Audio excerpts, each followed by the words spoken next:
So here we are. We're just doing the first concrete pour there. So there's you can just see the pegs in there, and they're our level, and we're going to fill concrete to them all the way around. So first we're to pour the concrete in, and then we're going to go around and put the big wide pavers on top of that to give us a good solid footing for the wall. Okay, pretty easy. And there's my non-rotary cement mixer. So here we are, we've done a bit more. The quantity surveyor here, project manager, screwed up big time. He missed out that there. But anyway, we'll carry on. I'll take it off his contract, but we'll get on with that next week. You see how it's forming up, so that'll give us a really nice, good, strong footing. Cheap as, we didn't pay for them bricks. So, and then we can either put 3 or 4 or 5 courses of bricks on top of that. See what it looks like, how high we want to go. So we're having a brand new, beautiful cement mixer that Tim bought the other day. And here is our Muratori, also known as Bricklayer Tim. Giuseppe, I came I saw concreted. And here, so this morning Tim did the whole, what is it called? Footings. And now he's starting to build up the bricks. Here you can see that already. Yoo-hoo! So now we have to hunt around for some more bricks soon.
Off and running, righto. Look, we're just going to put a garden in the front of Caroline's house here because this lawn's just pretty much a wasted space. But we wanted it to look a bit natural and fit it in, so we scrounged up some bricks from around the place, second-hand bricks. So we tried to recycle as much as we could. Now, there's no straight lines in nature, righto. So we didn't want the standard old square boxes. We wanted to fit in. So we built these nice curvy garden beds that fit in with the shape of the garden. That's another little one there, like a little boomerang if you want to call them, and there's room over there for another one.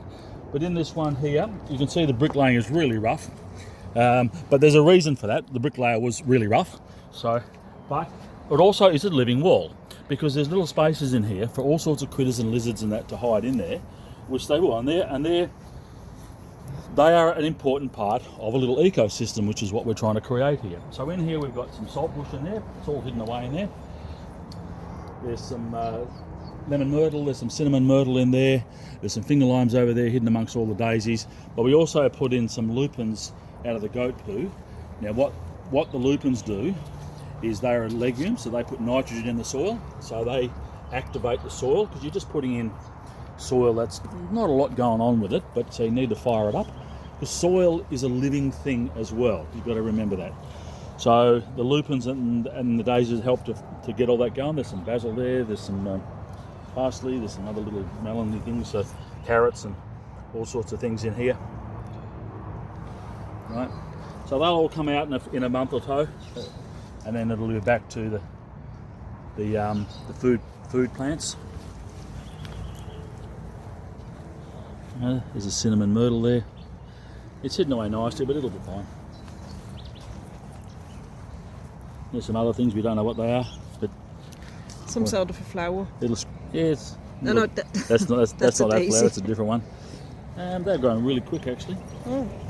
So this is just soil from the little loads guys, which is quite good. There's some nasturtiums there. You can eat that, the leaf and the flower of that. We'll go over here, and then here we have down here we have some Draughton wax hidden in these little cages. Over here we've got more Draughton wax. That's growing a bit better, that one. And here's the normal veggies. So we've got some corn, tomatoes, broad beans. What else we got Beetroot. in, Caroline? Beetroot, Some beetroot. lettuce, but the lettuce has come out Might yet. not come up. Some cucumbers, some radishes, and some spring onion. And there's Caroline's going to corner the tomato market over here in this little plot. so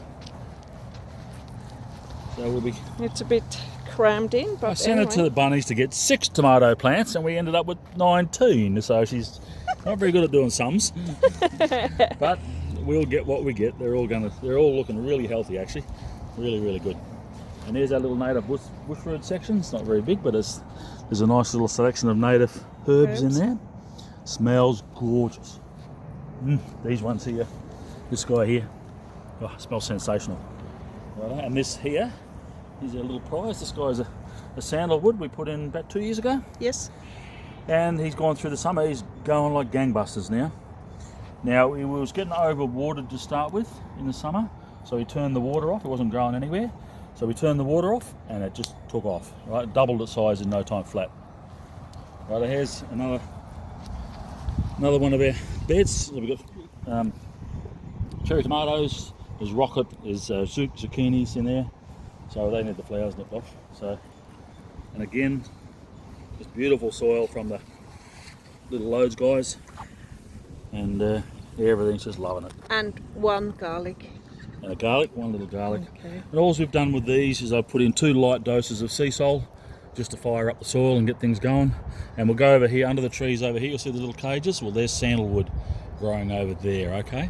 So we had some little seedlings pop up, so they'll go, and they're all doing really well. They'll love it under here because they'll tap straight into the roots of these hakeas. There it is. Okay. That's it. And there's those ones there, and over there some kongdongs over near the house, just over there, those other little hakeas over there. So, yep, and then where Caroline is standing right now, if Caroline wants to turn around, later on in the summer we'll do another one of these boomerang shapes there, and it'll actually flow into the nice curve of the road. So it'll look nice and arty and like it's supposed to be there. Curves are good. Doesn't look. Curves hammer. are good. Yep. And we've got the little bird baths. They won't be here yet because they've got so much water to go around. But later on in the summer, we'll have lots of little birds having a drink around here. That's it. Okay. Signing off.